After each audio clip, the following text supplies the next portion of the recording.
झुमरी तिलैया में एक चिकित्सक के साथ हाथापाई करना पुलिस को भारी महंगा पड़ा। इस शर्मनाक वारदात के बाद थाना प्रभारी को सस्पेंड कर दिया गया है, जबकि अन्य पुलिसकर्मियों को लाइन हाजिर कर दिया गया।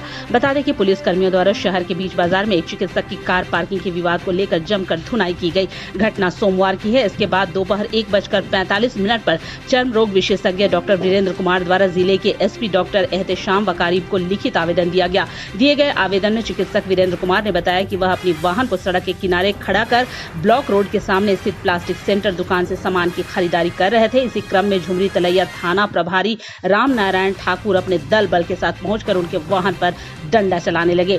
आवेदन में आगे बताया गया है कि चिकित्सक दुकान से बाहर आकर बोले कि वाहन हमारा है, मैं हटा ले रहा हूं, लेकिन थाना प्रभारी ने उनकी बातों को नजरअंदाज करते हुए अभद्र व्यवहार किया।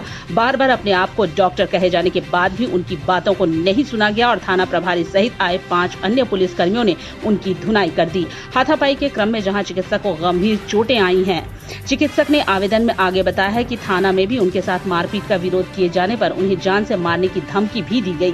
दूसरी ओर पूरे घटनाक्रम को लेकर इंडियन मेडिकल एसोसिएशन के पदाधिकारियों ने पुलिस अधीक्षक से भेंट कर घटना की उच्च स्तरीय जांच की मांग की है तथा घटना में शामिल पुलिसकर्मियों को कड़ी से कड़ी सजा देने की मांग की है। भाजपा सांसद नीरा यादव ने भी घटना की कड़ी निंदा करते हुए कार्रवाई की मांग की है।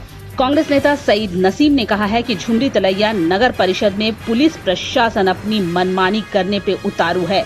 पुलिस की अराजकता, अभद्रता एवं अनुशासनहीनता की शिकायतें निरंतर बढ़ रही हैं। महिला वाले घरों को रोशन तो करते ही हैं, बच्चों का भविष्य भी संवारते हैं।